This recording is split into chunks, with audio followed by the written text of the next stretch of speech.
እስኪ ይህንን ቪዲዮ ሰምተን እንመለስ። አሰላም አለይኩም ወረህመቱላሂ ወበረካቱ። እንግዲህ እንደምታዩ በሲዳማ ባህላዊ አለባበስ ወደ እናንተ የከበረ መልእክት ይዤላችሁ መጥቻለሁ። አልመሲህ ከመርየም ወይም ደግሞ ከማርያም ነው የተገኘው። አልመሲህ እንግዲህ ስጋዊ አባት የለውም፣ ምክንያቱም ከወንድ ዘር ስላልተወለደ። አልመሲህ የአላህ ወይም ደግሞ የእግዚአብሔር ቃል ነው። አልመሲህ እንግዲህ ወደዚህ ምድር የመጣበት ዋና ዓላማ እኔንና እናንተን በጨለማ ውስጥ ያሉትን ነፍሳትን ለመናጠቅ እና የዘላለምን ሕይወት ሊሰጠን ነው አልመሲህ ወደዚህ ምድር የመጣው። ስለዚህ ከዚህ የተነሳ እንግዲህ አዋሳ ውስጥ አዋሳን ለአልመሲህ የሚል የወንጌል ድግስ ተዘጋጅቷል። በማን ብትሉ በፓስተር ትዝታው ሳሙኤል በመስቀል አደባባይ መስከረም። ይህን ያክል ከሰማነሽ ይበቃሻል።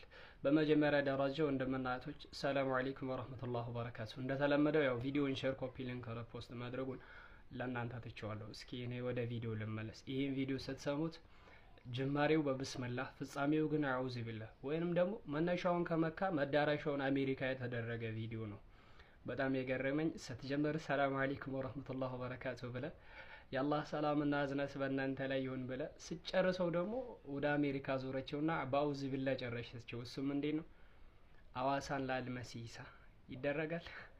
ወተትና አረቄ አንድ ላይ ያስኬዳል? እንደ አራተ ያስኬድም እኮ እንደዚህ አይደባለቅም፣ አይደረግም። እንደዚህ አረቄ አስካሪ መጠጥ ነው፣ ወተት የሚጠቅም ነገር ነው። ሲጀመሪ በሰላም አለይኩም በአላህ ሰላምታ ስጨርሽ ግን ምድርን ለአልመሲህ ኢሳ ይሆናል? አይሆንም በፍጹም። ኦኬ ወደ ምላሽ ልመለስ። እቺ ወገናችን የሰዳማ ባህል ልብስ ለብሼ አሸብርቄ ወደ እናንተ መጥቻለሁ ወደፊት ለፊታችሁ። ምክንያቱም አዋሳን ለአልመሲህ ኢሳ ልናደርጋት ነው ብለ ከዛ ምን ትላለች? አልመሲህ ኢሳ የማርያም ልጅ እሱ ስጋዊ አባት የለውም፣ እሱ ስጋዊ አባት ስለሌለው የአላህ ቃል ነው ወይንም ደግሞ የእግዚአብሔር ቃል ነው ትላለች። ማን ነው እንደዚህ ያስተማረው? ጥያቄ ማን ነው እንደዚህ ብሎ እንደዚህ ተናጋሪ ያለሽ ማን ነው? መጀመሪያ ደረጃ አረ ቢያንስ አስተውይ እንጂ የእግዚአብሔር ቃል ነው ወይንም የአላህ ቃል ነው የሚል ካናካቴው የለም። እንደዚህ አይነት ነገር ባተናገሪ ነው መሻለሽ። መጀመሪያ አንብቡ እስኪ።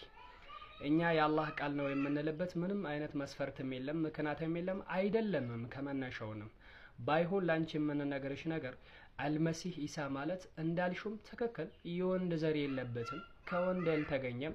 ነገር ግን በምን ተፈጠረ ነው የምንለው? በአላህ ቃል አማካኝነት ተፈጠረ። ለምን? አምላካችን አላህ ኢነላህ ዐላ ኩሊ ሸይን ቀዲር፣ በሁሉ ነገር ላይ ማድረግ የሚችል ሁሉ